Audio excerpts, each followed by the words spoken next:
Hello friend, कैसे हो आप सब। मैं आशुतोष एक बार फिर से आप सभी का स्वागत करता हूं आपके अपने YouTube channel lecture of engineering में। तो डियर फ्रेंड, आज हम लोग जा रहे हैं कंप्लीट करने यूनिट 3। अब देखिए यहाँ पे दिया गया यूनिट 3 का सिलेबस, पाइथन यूनिट 3 का सिलेबस दिया गया है। आप लोग यहाँ पे ध्यान से देख सकते हैं और मैं इस पूरे यूनिट 3 को 2 पार्ट में कंप्लीट करने वाला हूँ। तो ये मेरा है पार्ट 1 लेक्चर। अब आगे देखिए हम लोग क्या क्या पढ़ेंगे। अब देखिए पार्ट 1 में हम लोग पढ़ने वाले हैं ये सारा चीज़, और इनका मैं डिफिनेशन बताऊंगा और डिफिनेशन के साथ साथ इन सभी का प्रोग्राम भी बताऊंगा। तो देखिए, अब देखिए सबसे पहले हम लोग पढ़ने वाले हैं पाइथन फंक्शन के बारे में। पाइथन फंक्शंस के बारे में पढ़ने वाले हैं। अब देखिए जो हमारा पाइथन फंक्शंस होता है ये क्या होता है, तो आप बताएंगे इट इज़ ए सब प्रोग्राम। जो हमारा पाइथन फंक्शन होता है ये क्या होता है, एक सब प्रोग्राम होता है। इसका मतलब ये हुआ कि जो हमारा फंक्शन होता है, function is not complete function, यानी कि हमारा जो फंक्शन होता है एक कंप्लीट प्रोग्राम नहीं होता है।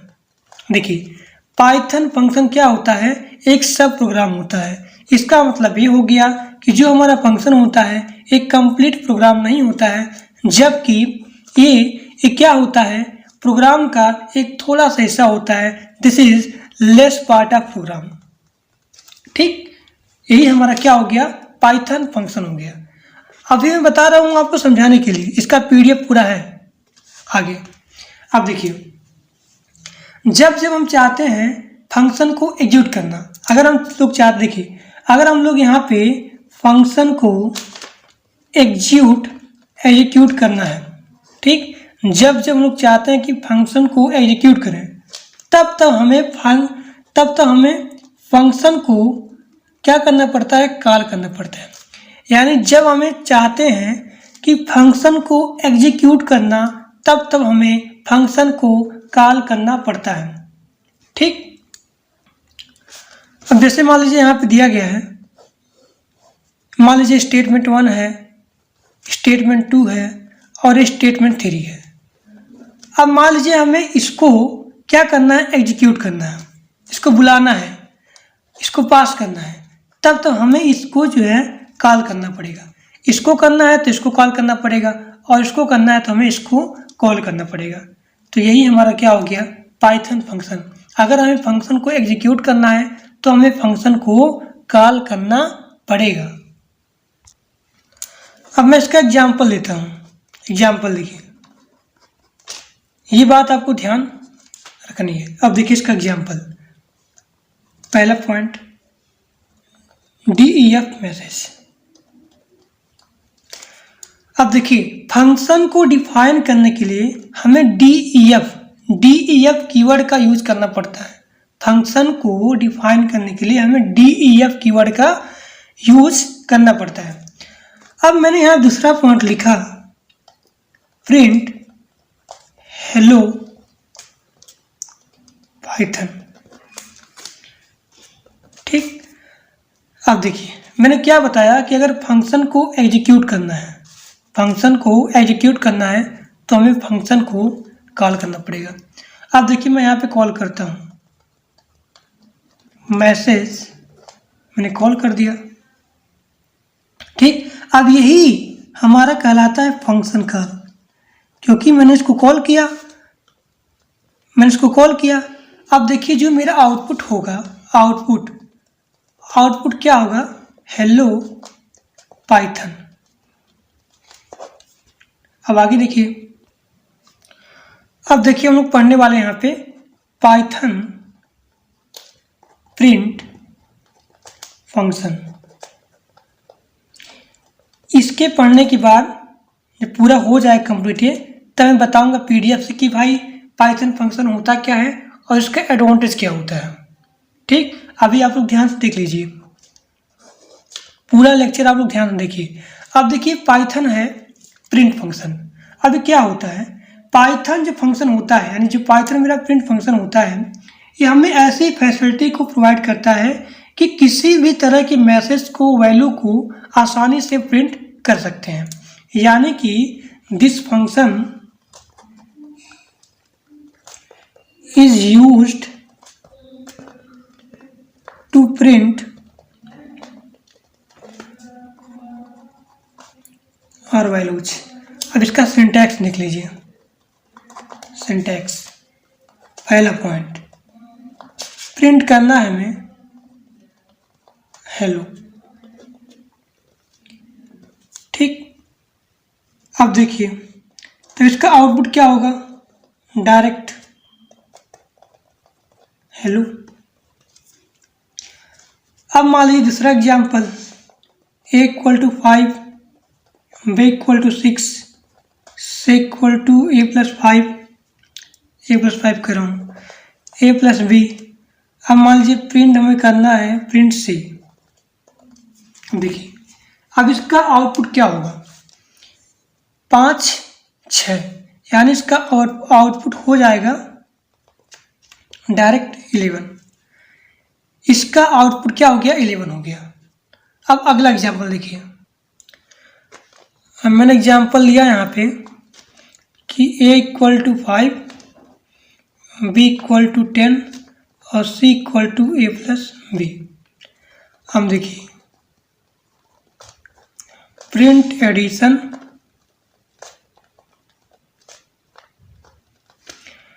अब देखिए अब क्या होगा। अब मैंने लिखा, अब देखिए अब मैंने जब प्रिंट करूंगा यहाँ पे तो आउटपुट क्या आएगा, ये प्रिंट होगा यहाँ पे एडिशन इक्वल टू, अब c के स्थान पे 5 और 10 कितना हो गया, 15। अब मान लीजिए ऐसा एग्जाम्पल दिया गया है, एग्जाम्पल a = 5 और b = 10 और c = a+b। Print addition of a and b = c। अब देखिए अब इसका आउटपुट क्या आएगा, आउटपुट ये देखिए पूरा यहाँ पे आया एडिशन ऑफ, पूरा ध्यान देखिए। अब a का वैल्यू कितना है, 5 है, यहाँ पे 5 आएगा, फिर यहाँ पे एंड आएगा, और फिर b का वैल्यू कितना है, 10 है, 10 आएगा, इक्वल टू आएगा, अब c का वैल्यू कितना है, 15। 5 + 10 कितना हो जाएगा, 15। तो यही मेरा हो गया पाइथन प्रिंट फंक्शन। ओके, अब आगे देखिए पाइथन इनपुट फंक्शन। अब देखिए यहाँ पे दिया गया पाइथन इनपुट फंक्शन, ये क्या होता है। पाइथन इनपुट फंक्शन एक ऐसा एक फैकल्टी है जो हमें प्रदान करती है क्या, कि हमें इनपुट फंक्शन का यूज करके हम लोग किस प्रकार से यूजर से क्या प्राप्त करते हैं, टेक इनपुट। देखिए Python input function provide us the facility to take input from user using input function. मैं अब लिख दे रहा हूं, जो हमारा पाइथन है provides us the facility to take input, ये लेती है इनपुट को किससे, यूजर से, और किसके द्वारा, using input function. This function prompts the user to input a value। इसका मैं एग्जाम्पल लिखता हूँ, पूरा ध्यान से देखिएगा। इसका example, name = input, inter your name. अब हमें प्रिंट करना है नेम। अब इसका आउटपुट क्या होगा? आउटपुट वही होता है जो यहाँ पे यूजर इंटर करता है नेम को, यानी इसका आउटपुट क्या होगा? Output will be the name. Output इसका वही होगा जो यहाँ पे यूजर उसको इंटर करेगा, as entered by the user. बहुत गर्मी हो रही है। हम देखिए एग्जाम्पल नंबर दूसरा, नेम इक्वल टू इनपुट। ठीक, अब देखिए इंटर योर नेम। अब प्रिंट वही करना है। मान लीजिए यहाँ पे मैं लिखा वेलकम मिस्टर, यहाँ पे लिख दिया नेम।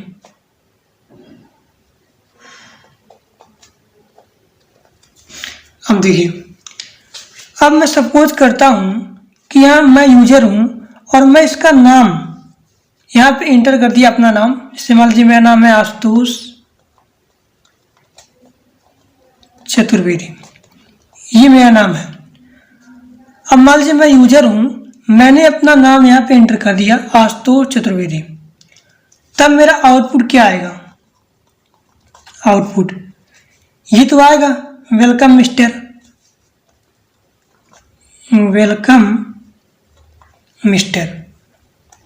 अब मेरा नाम यहाँ पे आ जाएगा आशुतोष चतुर्वेदी।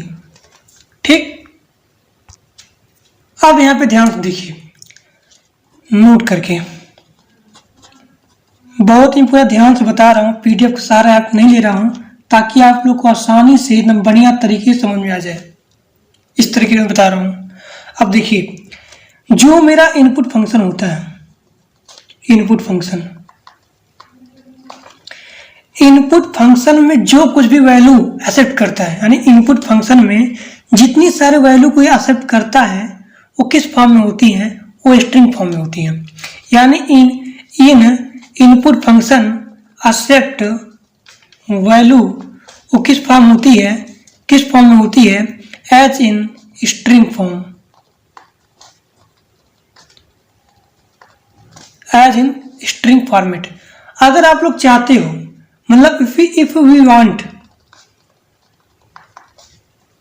मैथमेटिकल कैलकुलेशन, अगर मैं चाहता हूं इसको मैथमेटिकल कैलकुलेशन में परफॉर्म करना, ठीक, अगर मैं चाहता हूं कि इसको मैथमेटिकल कैलकुलेशन में परफॉर्म करूं, तब यहाँ पे ये इनपुट फंक्शन मैथमेटिकल कैलकुलेशन को परफॉर्म नहीं करेगी। इसके लिए हमें यूज करना पड़ेगा INT फंक्शन का, यानी कि इस मैथमेटिकल को, यानी कि इस इनपुट को यहाँ पे कन्वर्ट करना पड़ेगा, किसमें? इंटीजर फॉर्मेट में। यानी कि इसको जो, यानी कि मैथमेटिकल कैलकुलेशन को यहाँ पे इनपुट फंक्शन परफॉर्म नहीं करेगी, इज नॉट परफॉर्म। ठीक, तब हमें ऐसे इनपुट को हमें इंटीजर फॉर्मेट में कन्वर्ट करना पड़ेगा, will be convert into input into integer format. अब देखिए मैं यहाँ पे लिखता हूँ एक ऐसा प्रोग्राम, दो मैं बनाता हूँ कॉलम। पहला कॉलम यहाँ पे हो गया, सेम प्रोग्राम है, विदाउट यूजिंग INT फंक्शन। अब यहाँ मैं लिखता हूँ प्रोग्राम यूजिंग INT फंक्शन। पहला हमारा हो गया विदाउट यूजिंग INT फंक्शन, दूसरा हमारा हो गया प्रोग्राम यूजिंग INT फंक्शन। अब यहाँ पे A equal to input, enter first number, B equal to input enter second number.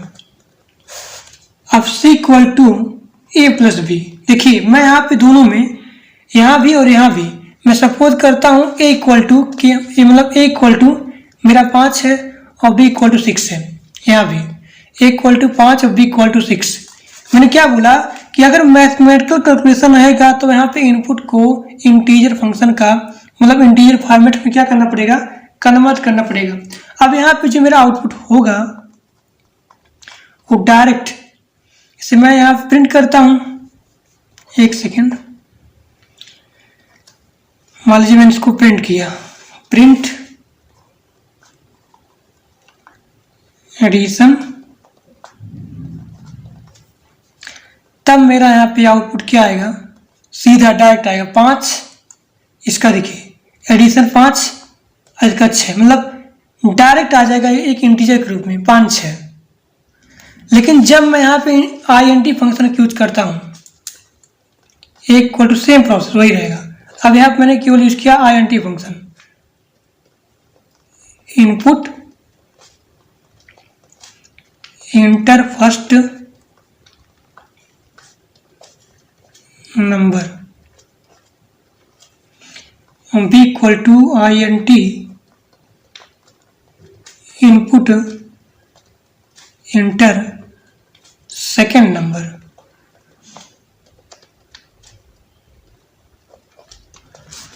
C equal to A plus B.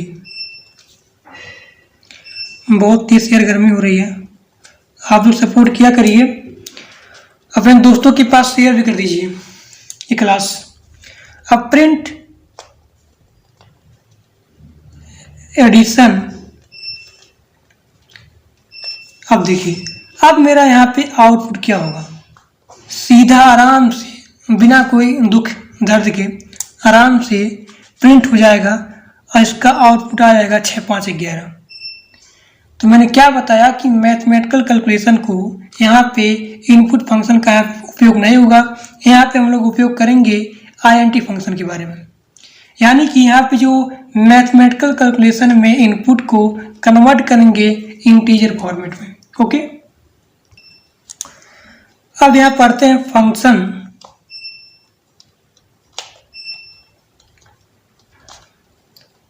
Parameters या इसे बोलते हैं आर्गुमेंट्स। देखिए ध्यान से, इसे हम लोग क्या बोलते हैं, पैरामीटर्स बोलते हैं, और इसे हम लोग क्या बोलते हैं, आर्गुमेंट बोलते हैं। अभी क्या होता है, दिस इज द वैल्यू, एक ऐसी वैल्यू होती है विच इज, जो सप्लाई करती है, supplied to the function to operator. इसका एग्जाम्पल देख लीजिए, DEF एडिशन AB। ठीक,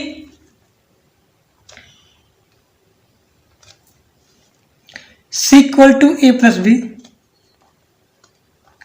प्रिंट एडिशन C। अब देखिए मैं यहाँ पे एडिशन करता हूँ 5 6। अब यहाँ पे ये क्या करेगा, एक सीक्वेंस ऑर्डर में, ये यहाँ पे जाएगा 5 यहाँ पे, फिर यहाँ पे 6 जाएगा, तब यहाँ पे आएगा प्रिंट करेगा C इक्वल टू, यानी 5 प्लस 6 क्या हो जाएगा, 11 हो जाएगा। अगर आप लोग सोचते हो कि सर मतलब यहाँ पे मैथमेटिकल आ गया, हाँ आप अगर यहाँ पे यूज करना चाहो तब यहाँ पे INT फंक्शन का भी यूज कर सकते हो। कैसे, देखिए A equal to INT input enter first number और B equal to INT enter second number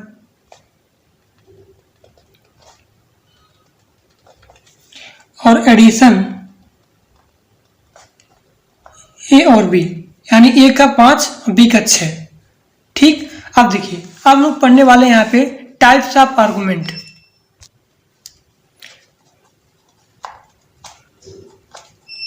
types of argument, देखिए इसको मैं यहाँ पे 3 प्रकार में डिवाइड करता हूँ। पहला मेरा हो गया रिक्वायर्ड आर्गुमेंट, इसी को हम बोलते हैं पोजिशनल आर्गुमेंट। दूसरा मेरा हो गया डिफॉल्ट आर्गुमेंट और तीसरा मेरा हो गया कीवर्ड आर्गुमेंट। तो मैं सबसे पहले हेडिंग डालता हूं यहाँ पे रिक्वायर्ड आर्गुमेंट, इसी को हम लोग क्या बोलते हैं, पोजिशनल आर्गुमेंट। अब देखिए क्या होता है, मान लीजिए इफ ए फंक्शन, एक फंक्शन के पास क्या है, आर्गुमेंट है। If a function has argument then we need to pass the value किसको, फंक्शन को। अब दीज वैल्यू, अभी जो वैल्यू है आर पास होगी किसमें, इन ए सीक्वेंस, एक सीक्वेंस में होगी।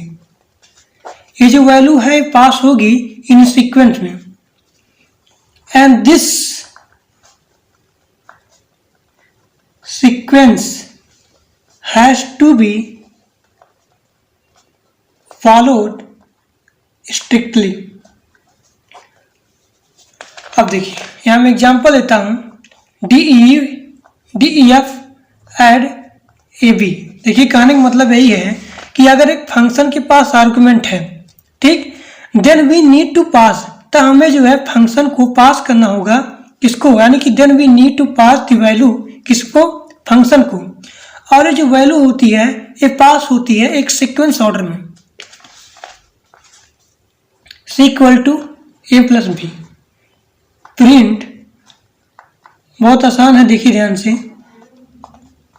अब देखिए ऐड 5 6, अब यानी 5 आसानी से सीक्वेंस में जाएगा, एक सीक्वेंस में जाएगा, सीक्वेंस 5 यहाँ जाएगा, अब 6 यहाँ पे इधर जाएगा। C होता, मान लीजिए यहाँ 2 होता तो यहाँ पे इसका वैल्यू, मतलब एक सीक्वेंस ऑर्डर में जाता है। अब देखिए 5 यहाँ पे गया, 5 का वैल्यू यहाँ पे आएगा, फिर यहाँ पे 6 गया, 6 का वैल्यू यहाँ पे आएगा, तो C इक्वल टू क्या हो जाएगा यहाँ पे 6 5 11। अब दूसरा देखिए डिफॉल्ट आर्गुमेंट। अभी क्या होता है, अगर हम लोग चाहते हैं when we want to provide a default value, अगर हम लोग एक डिफॉल्ट वैल्यू को प्रोवाइड करना चाहते हैं किसको, टू दी आर्गुमेंट, तो in case no value are passed during the call। देखिए अगर हम लोग चाहते हैं कि एक डिफॉल्ट वैल्यू को प्रोवाइड करना किसको, आर्गुमेंट को, अब यह पास ही नहीं हुआ, अगर हम लोग इसको कॉल करते हैं पास नहीं हुआ, तब क्या होगा, then it will be initialized by the default value, otherwise with the past value, and this concept, और इसी कॉन्सेप्ट क्या बोला जाता है, डिफॉल्ट आर्गुमेंट। ठीक, अब इसका एग्जाम्पल देख लीजिए, एग्जाम्पल में पूरा समझ में आ जाएगा बढ़िया तरीके से। b equal to 5। अब यही हमारा क्या हो गया, डिफ़ॉल्ट आर्गुमेंट हो गया। This is default argument. अब देखिए c equal to a plus B, print addition c, add 10। अब देखिए मैंने यहाँ पे केवल एक ही चीज़ लिखा, 10 लिखा। अब ये ऑटोमेटिक a का वैल्यू क्या हो जाएगा, 10 हो जाएगा। अब यहाँ पे ऑटोमेटिक a का वैल्यू क्या हो जाएगा, 10 हो जाएगा। यानी a का वैल्यू 10 और b का वैल्यू 5। तो this is example of default argument, जिसका आउटपुट होगा क्या होगा, 15 होगा। अब यहाँ पे तीसरा है मेरा कीवर्ड आर्गुमेंट। मतलब कीवर्ड आर्गुमेंट, इसी को हम लोग बोलते हैं नेम्ड आर्गुमेंट। क्या होता है, यानी इसमें हम सीधा ही सीधा इसको नेम कर देते हैं। इस आर्गुमेंट में हम लोग सीधा ही सीधा क्या कर देते हैं, नेम कर देते हैं। मतलब ध्यान देखिए क्या उसका मतलब हुआ कि इसके सीक्वेंस को हम लोग चेंज कर सकते हैं। Sequence of the argument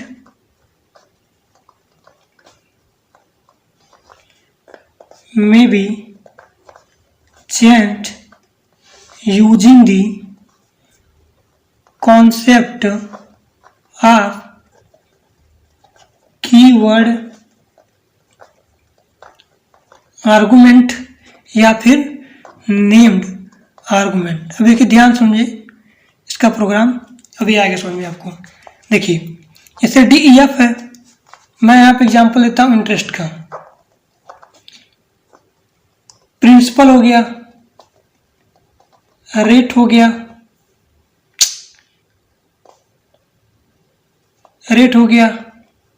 time हो गया। अब देखिए अब यहाँ पे मैं यहाँ पे सीधा इसको डिफाइन कर दे रहा हूँ कि interest equal to principal rate into time divide by 100। अब देखिए print interest equal to I. अब देखिए तो ये मेरा क्या हो गया, this is called positional argument.